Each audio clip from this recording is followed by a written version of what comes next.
La puntualidad es una virtud que tienen que ganar ustedes como profesionales que quieren ser en salud, ¿no? Yo máximo espero 10 minutos desde el horario tipo, y después los que ingresan después de los 10 minutos de la hora que es la clase pueden quedarse en clases, pero igual van a tener como una asistencia. ¿Listo? Si quieren pueden entrar. ¿Listo? Vamos a tomar en cuenta eso. Bueno, ¿han hecho sus trabajos? ¿Sí? ¿Todos? Aquí no van a empezar. ¿Listo? Entonces, como han hecho sus trabajos, van a ir participando un poquito y les vamos dando el texto. ¿Listo? ¿Qué les ha parecido? ¿Fácil? ¿Sencillo? ¿Han encontrado artículos? No. ¿Cómo han encontrado? ¿Ah? ¿Sí? Bueno, vamos a ver entonces en su esencia qué es el método clínico y en qué se parece y para qué nos sirve la semiología. ¿Listo? Esta es una introducción, está para leer, pero ¿qué dice en resumen? El método clínico en realidad es un método, como dice su nombre, para poder llegar nosotros a algo, como personal de salud, médicos, vamos a hacer. ¿Y cuál es ese algo a lo que queremos llegar? Es a tener un diagnóstico. ¿Listo? Ya sea un diagnóstico presuntivo o un diagnóstico definitivo. ¿Listo? ¿Qué es la diferencia con la semiología y propedéutica que nos hablan en general el día de la primera clase? El método clínico no solamente va a enfocar el diagnóstico, sino que va a llegar más allá del diagnóstico. Va a ir a buscar confirmar el diagnóstico que sospechamos y a corroborarlo, confirmarlo por medio de estudios clínicos, paraclínicos, etc. Y más allá aún de eso, yendo hacia un tratamiento terapéutico para tratar de calmar o frenar o resolver ese cuadro patológico que tenga nuestro paciente. Esa es la gran diferencia que hay con la semiología en sí, pero no es en realidad una gran diferencia, solamente que el método clínico va a ser para el uso diario en su etapa profesional. Método clínico se refiere también a que utiliza un método científico. ¿Listo? Ahora, hemos escuchado muchas veces investigación, el método científico en relación a qué, hacer grandes estudios con muchos pacientes, estudios estandarizados, tratamientos, diagnósticos, etcétera, etcétera. Pero en este método clínico utilizamos un método científico individualizado en una sola persona, en un solo paciente. ¿Listo? Tenemos que ir buscando nuestro objetivo, nuestro problema, qué es lo que vamos a hacer, cuál va a ser nuestro resultado final con el paciente. Por eso se denomina como método clínico. Esto es lo que tiene la relación con el método científico. Esto es interesante. Está demostrado, dice, cuando menos por 11 investigaciones realizadas entre 1947 y 1993 en Inglaterra, Estados Unidos, España y otros países, en los cuales el interrogatorio, ¿listo? Hablamos de la anamnesis, que ya vamos a ir en la historia clínica, hizo el diagnóstico en el 55 al 95% con una cifra promedio del 73.2%. Quiere decir que solamente con anamnesis, con experiencia, pues podemos llegar incluso a tener el diagnóstico en un 73% de los casos. Obviamente que eso lo vamos a confirmar luego por medio del método clínico, pero para que vean lo importante que es la semiología. ¿Listo? También dice que en La Habana, entre 1998 y el 2002, se han realizado investigaciones en las que se halló que alumnos del tercer año de medicina, ¿listo? Ustedes, ¿listo? Hicieron el diagnóstico con el interrogatorio en el 47% de los casos. Internos de medicina, ya en el ámbito hospitalario, en el 54% de los casos. Los residentes, que ya estamos hablando de médicos que están haciendo una especialidad, en el 79.3% de los casos, y profesores de medicina interna, incluso hasta el 90% de los casos, han hecho diagnósticos solamente con la anamnesis y la exploración física. Entonces, para que vean que es sumamente importante el estudio de la semiología y la propedéutica clínica, y obviamente todo lo que vamos a ver en el método clínico. Después, el método clínico puede aportar, dice, hasta el 95% de diagnóstico. Es así que a través del interrogatorio se puede llegar a un 60-70% del diagnóstico, el examen físico añade un 10 o un 15%, y los exámenes complementarios pueden subir la certeza diagnóstica incluso hasta el 95%. Para que vean que los estudios complementarios no es el gran porcentaje que nos va a dar el diagnóstico, sí nos va a ayudar a confirmar lo que estamos sospechando, pero no es el gran porcentaje que nos va a dar el diagnóstico. Entonces es así, como os he dicho los otros días, que los estudios paraclínicos por sí solos, si no son bien utilizados, no nos van a ayudar va a tener un diagnóstico claro y correcto. ¿Se entiende hasta ahí? ¿Sí? Entonces es importante. Bueno, definiciones. Ahora ayúdenme ustedes con eso. ¿Qué han encontrado? ¿Cómo pueden definir ustedes el método?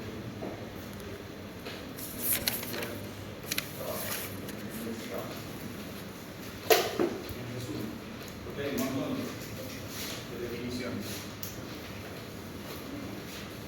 Piensen en lean lo que está en sus trabajos. Por ahí coinciden con alguno de estos. ¿Solo leemos? Claro, tu definición del método clínico tienes.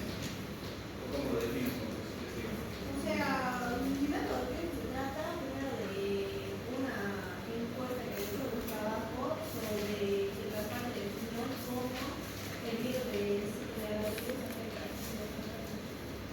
Ya, también es bastante frecuente, ¿no? Pero en sí, ¿qué es el método clínico? ¿Cómo han hecho?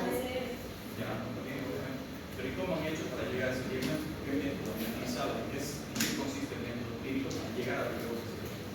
Lo que vos has hecho está muy bien, pues es investigación que se ha hecho en un paciente utilizando el método clínico. Cuando ellos se han enviado, que no es de aquí, aunque es de Brasil, ¿Ya? se han enviado las normas que harían para los trasplantes, los métodos a seguir, nuestra laboratorio, todas las cosas, y en eso han sacado varias encuestas de personas que estaban trasplantadas y en eso que se hizo el control, a veces sí se planteaba los contenidos, pero si no, le hayan sacado de que sí hay como un 70%, 90% de personas que se contactan después de los pacientes. Es todo lo que vos estás comentando, es un estudio científico. ¿Listo? Puede ser de diferentes tipos, pero es un estudio científico en varios pacientes. Esto ahí utilizan un método científico. Ahora, el método clínico es lo que estamos viendo nosotros para enfocado netamente en un paciente, en un solo paciente. Lo que vamos a utilizar el método clínico es lo que vamos a hacer ustedes todos los días en la práctica médica cuando tengan su paciente. Va ella a la consulta, yo a la tienda y voy a utilizar el método clínico con ella. Viene mi otro paciente, voy a utilizar el método clínico con ese paciente. Si estoy en emergencia, si estoy en internación, pues yo hago, por ejemplo, internación, paciente que se interna, yo voy a emplear el método clínico en ese paciente que se está internando. ¿Listo?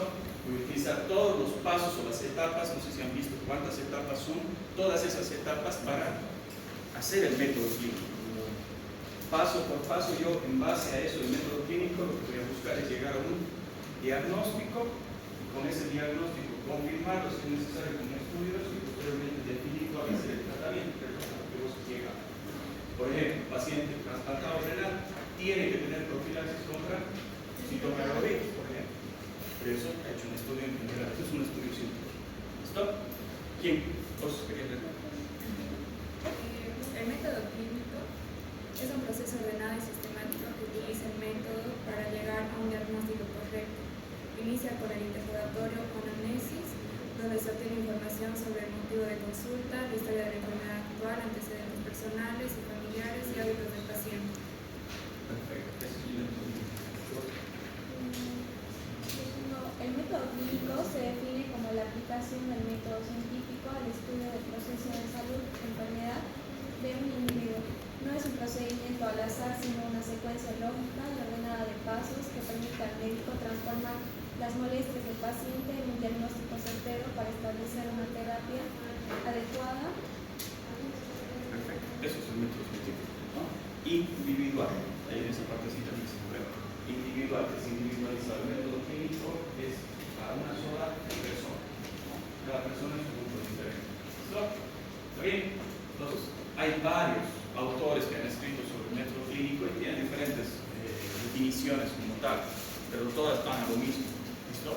Y ahorita vamos a ver la ultimita, que es quizás la más amplia y la más completa.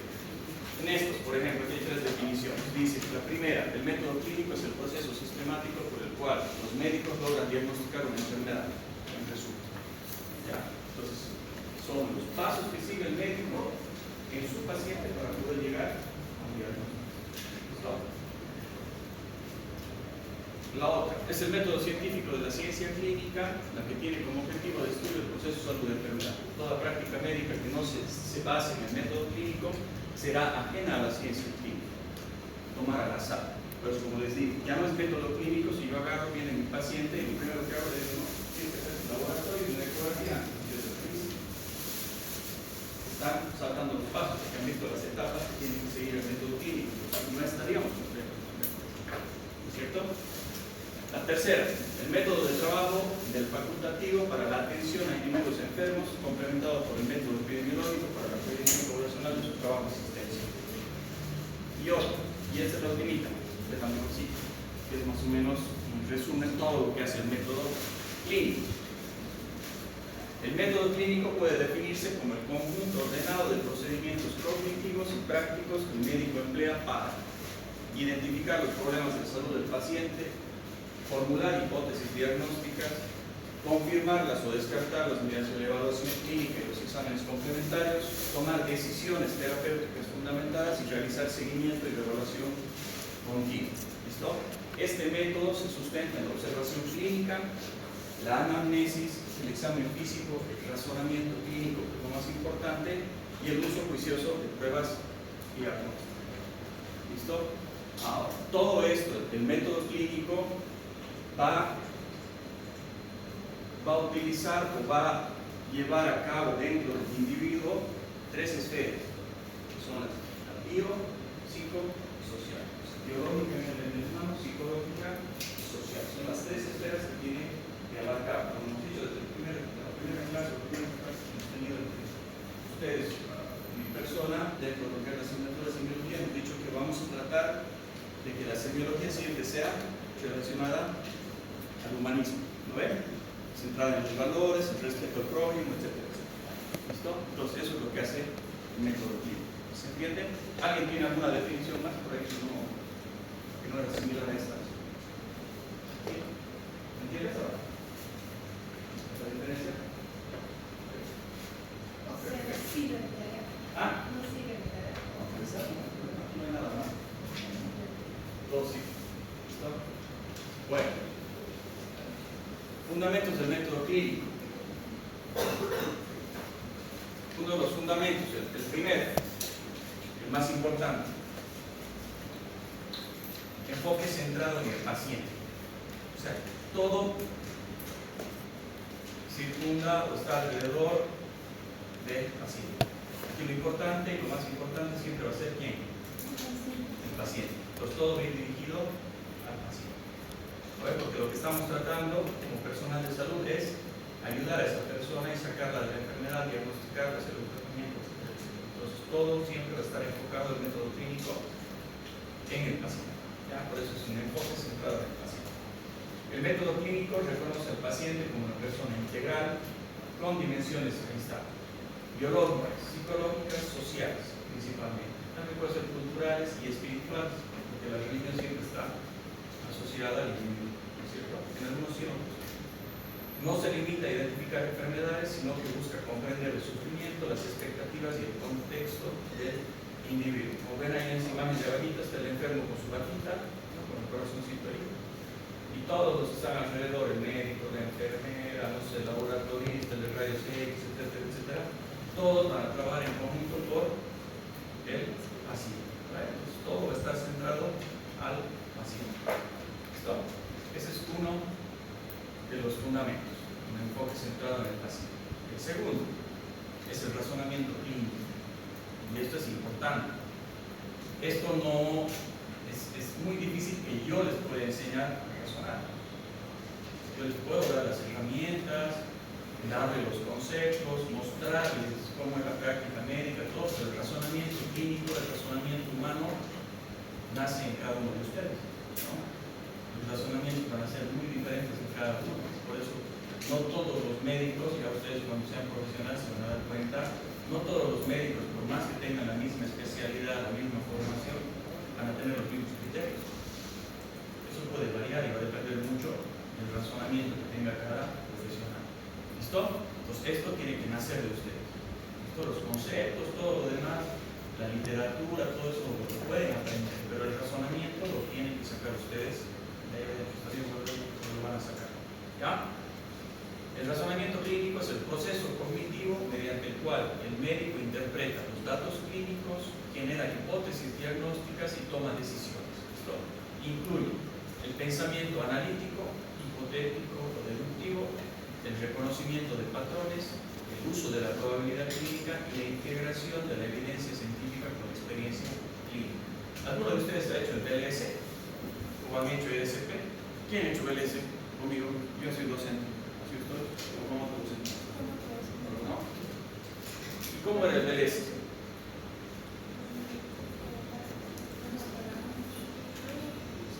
Es de reanimación, ¿verdad? ¿Cómo es? Todo está protocolizado. Entonces vos puedes poner en una pared pegado ahí, ¿qué es lo que tienes que hacer paso por paso? Entonces vos no te puedes perder. Mucho no hay para razonar. Entonces vos sabes, el paciente no tiene ritmo, no responde, confesiones. ¿No es cierto? No respira, son dos, llamar, emergencias, todo está bien protocolizado. ¿Listo? Es diferente a un paciente que te venga con fiebre a la emergencia y ¿qué hace? Ahí ya tienes que usar el razonamiento clínico. Porque a pesar de que haya protocolos, es difícil que vos te sepas todos los protocolos, porque síndrome febril, no sé, de hemorragia digestiva, etcétera, etcétera, del montón. Entonces ahí es donde entra el razonamiento clínico y donde tenemos que saber hacer un pensamiento analítico, hipotético, deductivo. Nosotros pensar en lo que conocemos de la medicina, por ahí sospechar algunas opciones diagnósticas y ver y razonar. Reconocimiento de patrones, ahí es donde van la mayoría de los protocolos. Entonces, nosotros por ahí no nos lo sabemos de memoria, pero sabemos las partes principales, por ejemplo, de la reanimación. Tenemos que saber los protocolos si nosotros queremos salvar la vida de un paciente. Está estandarizado, los protocolos de la AHA están comprobados de que funcionan y salvan vidas. Entonces, ¿para qué vamos a ir por otro camino si sabemos que ese camino es el que puede ayudar a salvar las vidas? Entonces hay algunos patrones que sí tenemos que seguir. Uso de la probabilidad clínica, eso como les digo, ayer hemos hablado, no queríamos hablar de historia clínica un poquito, hemos dicho la edad, la raza, de dónde viene, etcétera, es la probabilidad clínica, epidemiológica. Entonces, si nosotros sabemos que viene de la curva y está con fiebre y estamos en época de dengue, bueno. Y si por ahí diera negativo, ya pensar en otras opciones. Integración de la evidencia científica con la experiencia clínica, es importante. Estamos aprendiendo medicina hoy. Estamos en febrero del 2026, pero el 28 ustedes ya no van a llevar semiología, ya van a ser por internos. Entonces eso va a ir cambiando con la evidencia científica. Van a salir estudios que te van a ir demostrando que por ahí, no sé, ahorita el paracetamol es lo mejor para la fiebre, pero por ahí en 2028 hay otro medicamento mejor. Entonces eso va a ir cambiando, modificándose en relación a lo que se vaya teniendo con la evidencia científica. ¿Listo? El tercer fundamento o enfoque.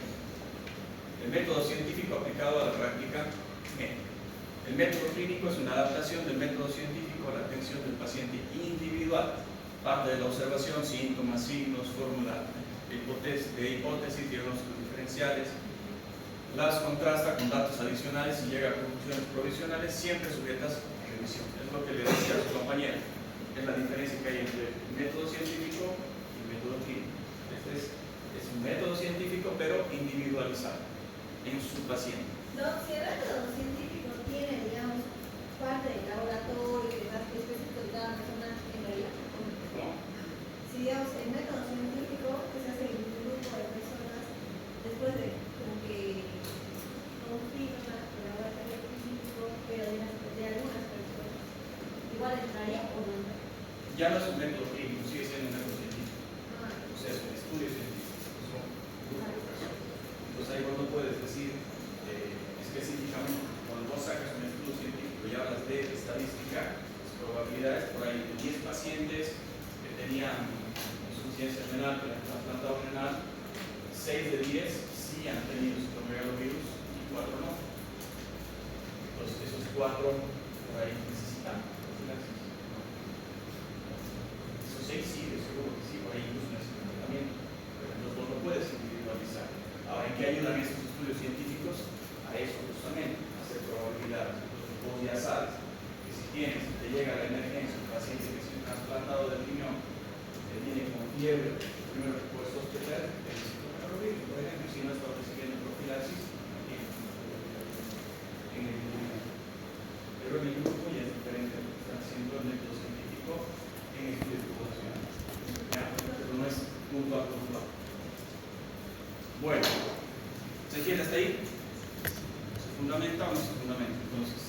tiene su aplicabilidad el método clínico. Ahora sí, etapas del método clínico. ¿Todos han encontrado esto? ¿Sí o no? Ya. Hay varios artículos y muchos son revisiones, digamos, porque el método clínico viene de hace muchos años. Si hablamos incluso de Hipócrates, ¿ya? Pero eso después ha ido perdiendo un tiempo, después ha vuelto a tener su auge y ahora otra vez está empezando a ser parte de la formación médica. ¿Listo? El método clínico es algo que va a estar siempre. ¿Listo? No se va a perder. Y aquí he puesto, están dos filitas, porque me ha gustado mucho este artículo que encontré, que es el de 5 etapas, que es un poquito más complicado de entender, pero en realidad resume lo que son los 7 pasos o 7 etapas que están a la izquierda, que es el más frecuente, el más común y más fácil de entender. ¿Listo? Entonces, ¿cuáles son las etapas? Son 7, así vamos a ver nosotros, ¿ya? Que es un poquito más fácil para relacionarlo con la semiología como tal. ¿Listo? Quizás el de la primera etapa, identificación del problema, búsqueda de información, etcétera, etcétera, ya es más para personas que estén en posgrado, que estén haciendo una especialidad. ¿Listo?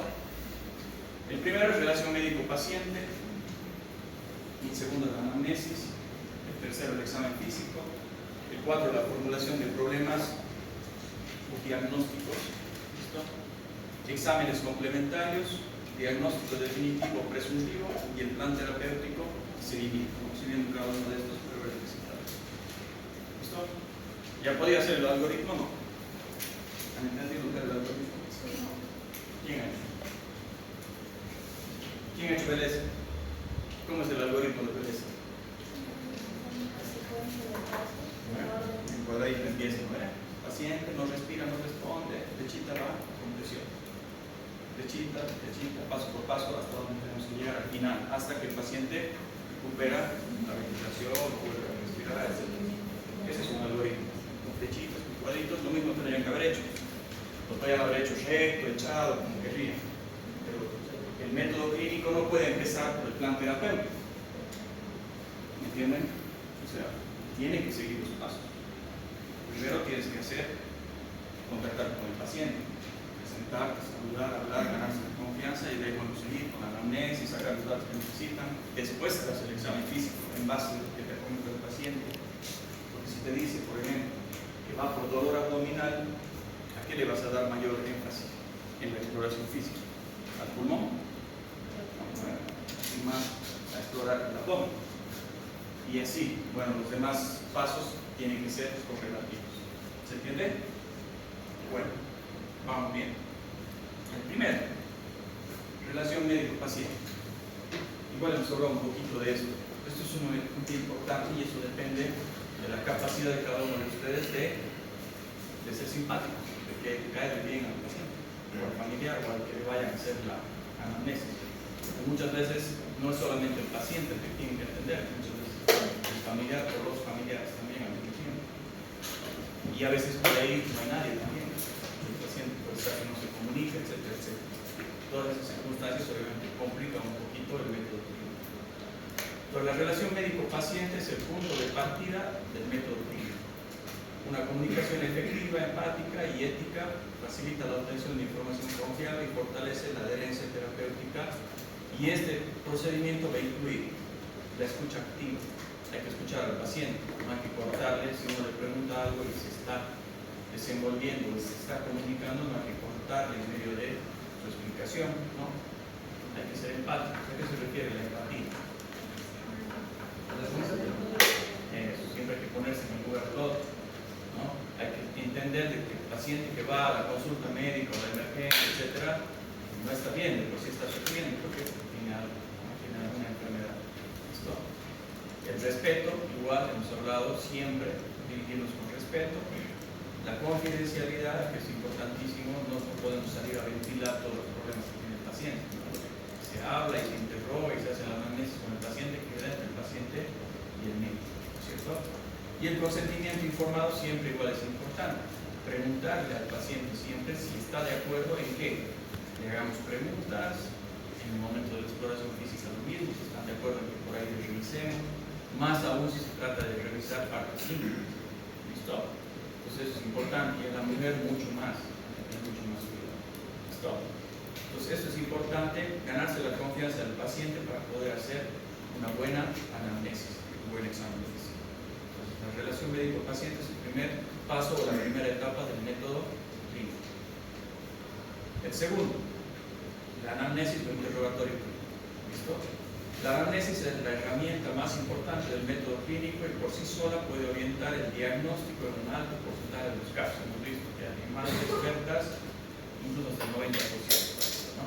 Pueden llegar a ser un diagnóstico o una sospecha diagnóstica por lo menos. ¿Listo? ¿Y cuáles son los componentes de la anamnesis? Lo que hemos visto el otro día, el día lunes en la tarde. ¿Verdad? Datos de identificación, edad, sexo, procedencia, ocupación, motivo de consulta, la enfermedad actual, que eso vamos a ver ya en la historia clínica, cómo se redacta, el relato cronológico, detallado y coherente del problema, antecedentes personales, antecedentes familiares, hábitos, estilos de vida, revisión por sistemas en la pesquisa sistemática de síntomas. ¿Listo? Una anamnesis bien realizada es dirigida, pero no restrictiva, permite al paciente expresarse y al médico explorar con precisión semiológica.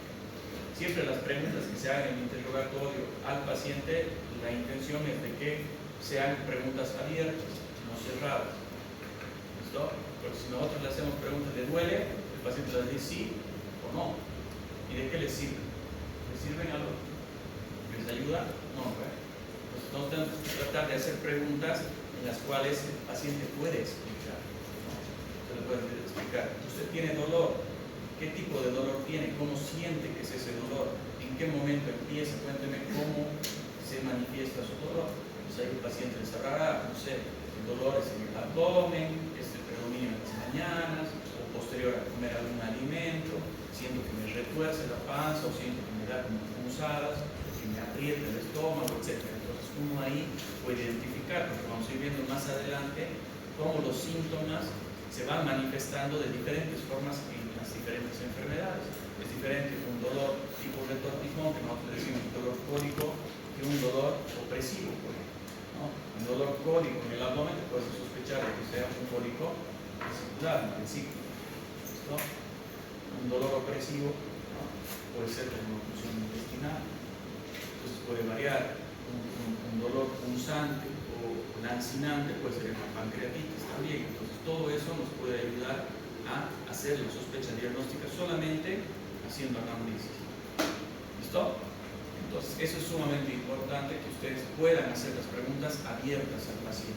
Si ustedes hacen preguntas abiertas, tienen que tener la capacidad también de escuchar al paciente. Entonces, si ustedes le hacen una pregunta abierta, hay muchos pacientes a los que hablan muy poco, pero hay otros pacientes que empiezan a contarte, igual le preguntas de dolor y te cuenta de que se ha muerto el abuelo, la tía, el primo y todo, ¿no? Entonces uno tiene que saber dirigir también el interrogatorio, o sea, tiene que saber cuándo cortar, cómo cambiar la conversación en el momento del interrogatorio.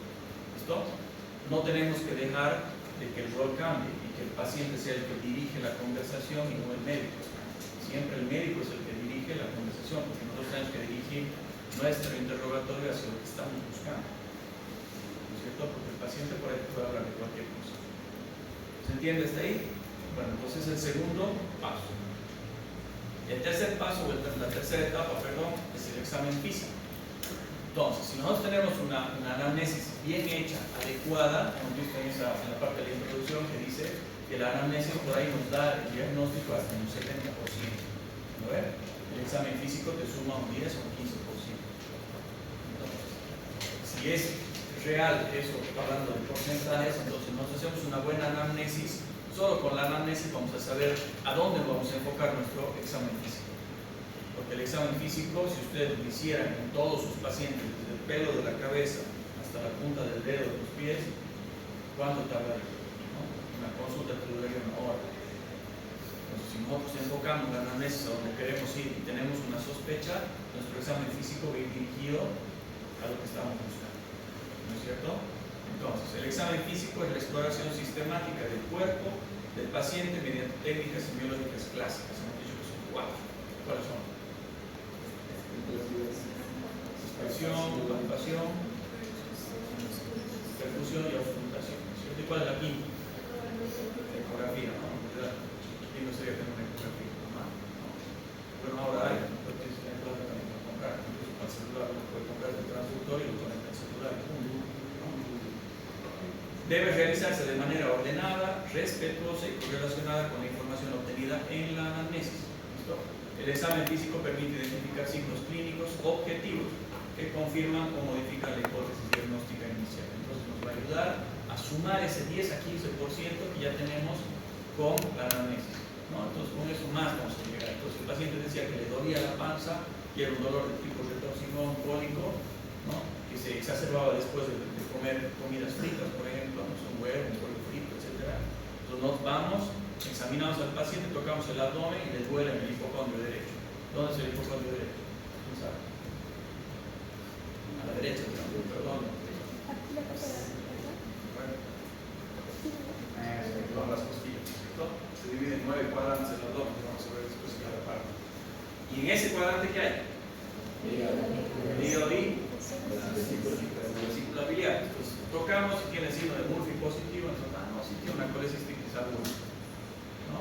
Puede ser por tijera, etc. Lo más frecuente por tijera. Entonces, ya tenemos diagnóstico presuntivo, por lo menos ya tenemos, ¿no es cierto? Entonces, ya llegamos a un 80%. ¿Y qué harían ustedes ahí? Sin ver lo que viene después del método clínico. Si ya saben, el dolor es característico, han examinado, es el dolor donde están pensando, tiene un signo característico muy positivo, ¿qué harían? Exámenes diferenciales. Ecografía. Y si tienen a mano una ecografía, mejor todavía, ¿no? Si tienen a mano ese ratito ya tendrían el diagnóstico, ¿no?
Sigamos.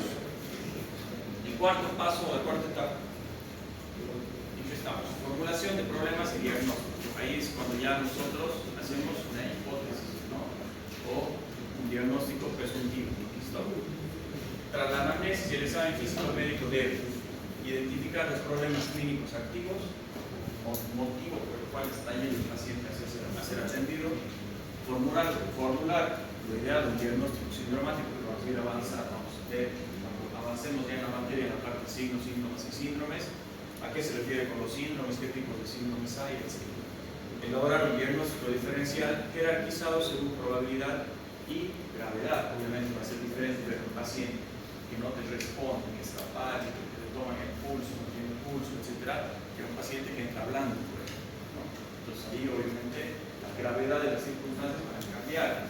Si el paciente es el primero que les digo, no responde, está pálido, hipotenso, no van a preocuparse por hacer una anamnesis, se van a preocupar por reanimar en ese momento, ver que el paciente salga de ese estado crítico y después ya hagan las preguntas que tienen que hacer. ¿Listo? Esta etapa exige capacidad de síntesis, pensamiento crítico, conocimiento clínico sólido. ¿Listo? Esta etapa es el final, o casi el final de la primera parte del método clínico. Es donde nosotros ya estamos poniendo un punto en relación a lo que estamos pensando. Esto es sobre lo que vamos a actuar. muchas veces en emergencia, llegamos a este punto y ahí es donde actuamos, tenemos que hacer un tratamiento de emergencia. Después ya veremos si hacemos otros estudios, etcétera, etcétera, para confirmar o ver la conducta posterior. ¿Listo? Entonces eso es sumamente importante, la formulación de hipótesis. Ahora, para eso es el criterio clínico que decíamos, la capacidad que vamos a tener cada uno de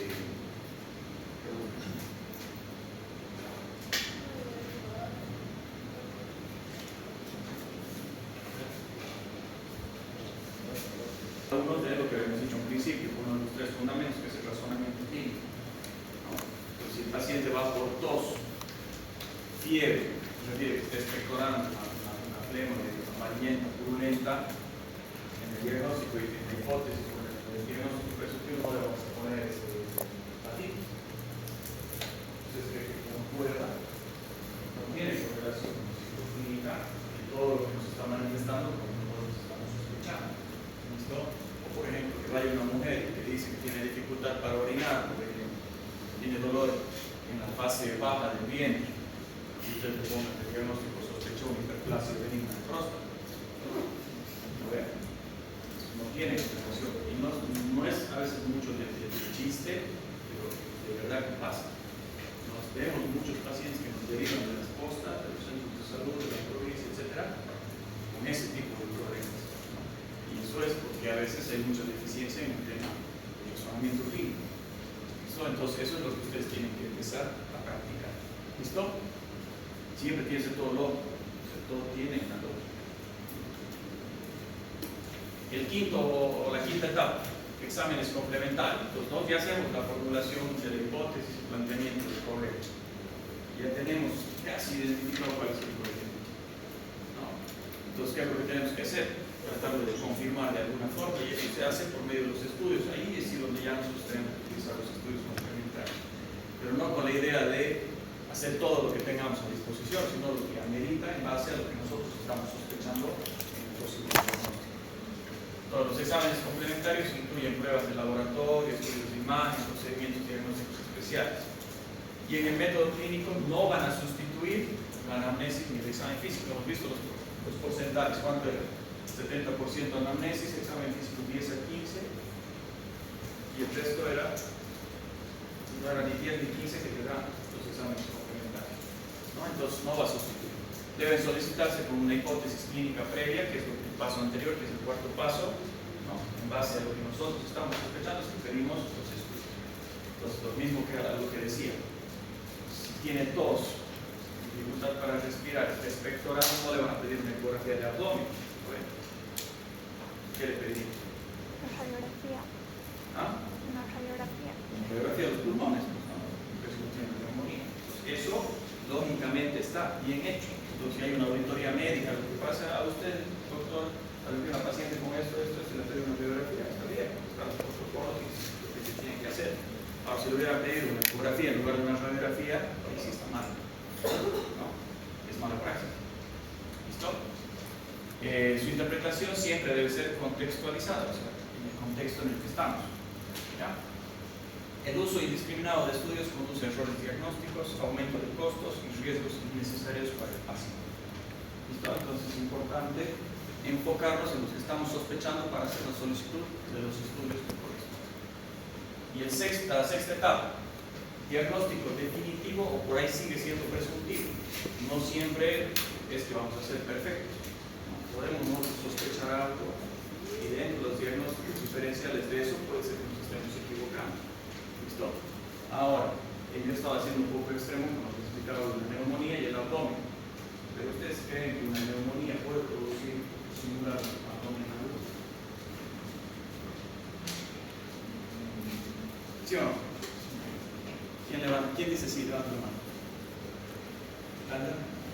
Levanta la mano. ¿Quién cree que sí? Sin miedo, no importa si se equivocan. ¿Son vos? Bien, la única. ¿Quién dice que no? ¿Tampoco? ¿No? Ya, una contra una. Los demás no saben. Sí, puede simular un abdomen agudo. ¿No?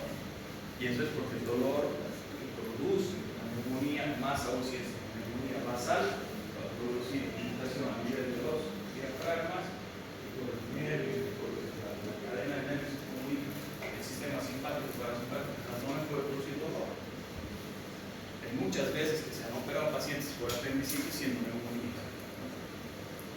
¿Listo? Entonces, por eso la medicina es compleja, no es tan sencillo como decir 1 más 1 es 2. ¿No? Eso es bien complejo, pero eso es saliéndonos de lo normal, o sea, de lo común y de lo típico. Ya si hablamos de lo atípico hay un montón de cosas. ¿Listo? ¿Se entiende? Entonces, el diagnóstico de medicina es dinámico, el diagnóstico puede ser definitivo, ¿ya? Cuando existe confirmación clínica y o paraclínica. Entonces, confirmando, haciendo una ecografía, tiene piedras en la vesícula, la pared está engrosada de la vesícula, es una saluda, hay que operar. Por lo mismo, tiene dolor abdominal en fosa ilíaca derecha, se hace una ecografía, ¿no? Tiene líquido libre, apéndice inflamado, tiene laboratorio con un hemograma de leucocitosis, confirmamos y operamos. Pues ahí confirmamos. Y el presuntivo cuando la información es suficiente para iniciar el tratamiento, pero requiere seguimiento. Entonces, por ahí sigue siendo presuntivo. Por ahí, el paciente que entra a la parte pulmonar, como decíamos, puede ser que sea una neumonía, tienen todo para una neumonía, dada la sospecha, sigue siendo presuntivo, iniciamos antibiótico. Y uno lo que espera en una neumonía típica es que en 2 días después de que se inicie el antibiótico, ese paciente mejore, deje de hacer fiebre, baje la expectoración, mejore clínicamente. Si no mejora con el tratamiento, nos vamos a seguir pensando netamente que es neumonía. Entonces ahí le queda la duda y por eso escuchamos otra cosa, porque tuberculosis. ¿No?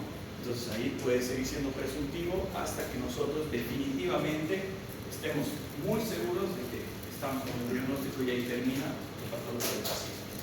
El diagnóstico en medicina es dinámico y puede modificarse con la evolución clínica. Entonces llegamos a un punto del método clínico hasta cierta parte y después lo que viene luego puede ir cambiando. O se puede complicar con otras enfermedades, etc. Y es la séptima etapa, que es el plan terapéutico y seguimiento. Esto ya va más enfocado a la parte final. Ya tenemos el diagnóstico presuntivo, ya sabemos más o menos qué es lo que tenemos que hacer. ¿Ya? El método clínico culmina en la toma de decisiones terapéuticas que van a incluir el tratamiento farmacológico si amerita, las medidas no farmacológicas de cuidado, la educación del paciente para prevenir que no le vuelva a pasar el mismo problema de salud, prevención y promoción de la salud. ¿Ya? Todo eso ya forma parte del final del ciclo del método clínico. El seguimiento clínico permite evaluar la respuesta al tratamiento, detectar efectos adversos y reformular el diagnóstico si es necesario, en el caso anterior que les he dicho. Por ahí no es una neumonía, sí, por eso una tuberculosis o por el cambiando el diagnóstico. ¿Se entiende hasta ahí? ¿Sí? ¿Se entiende? Porque es método clínico. Está fácil, ¿verdad? Sí, parece fácil. En la práctica lo vamos a entender. Importancia del método clínico en la medicina moderna. Dice que mejora la precisión diagnóstica, reduce la medicina intensiva, uso racional de recursos, humanización de la atención médica, formación integral del médico. Esto es la intención y la idea de que todos los médicos tengan la capacidad de hacer un diagnóstico. No importa si prueba de ser ginecólogo, de ser cirujano plástico, lo que tengas que hacer. ¿Listo?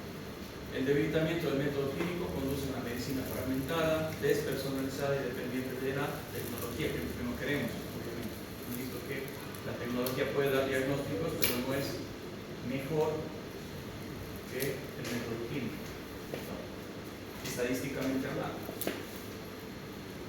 Método clínico y la semiología médica. La semiología médica es la disciplina que proporciona el lenguaje y las herramientas para aplicar correctamente el método clínico. Es el instrumento que vamos a utilizar nosotros para la primera parte del método clínico. ¿Verdad? Examen físico, anamnesis, todo eso. Enseña a identificar, interpretar y jerarquizar los síntomas, signos, constituyendo la base del razonamiento clínico. Y dominar la semiología es dominar el método clínico, es casi lo mismo. Casi, no es lo mismo, pero es casi lo mismo. Y en conclusiones, bueno, el método clínico es el pilar fundamental del ejercicio médico y de la semiología. Su correcta aplicación integra ciencia, experiencia, ética y humanidad. Formar médicos competentes implica enseñar no solo conocimientos, es lo que les decía, pueden leer un montón de libros, pero si no hay razonamiento clínico, no hay capacidad práctica en la medicina, eso no va a servir de mucho, sino también la forma de pensar, razonar y actuar frente al paciente en situaciones críticas y de estrés. ¿Ya? En En este sentido, el método clínico no es una técnica del pasado, sino una competencia esencial para la medicina del presente.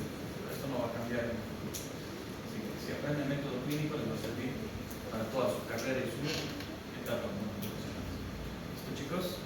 ¿Se entiende hasta ahí? Está sencillo, ¿no? Esto es fácil. Bueno, o sea que no hay examen.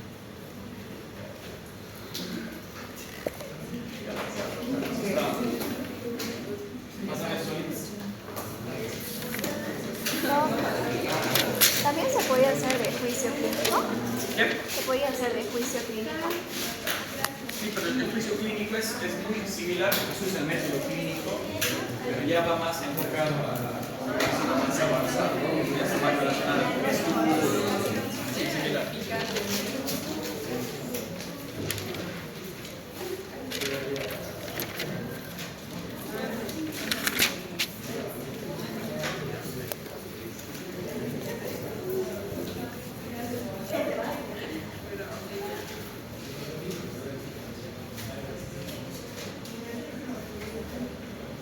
¿Han podido hacer su trámite?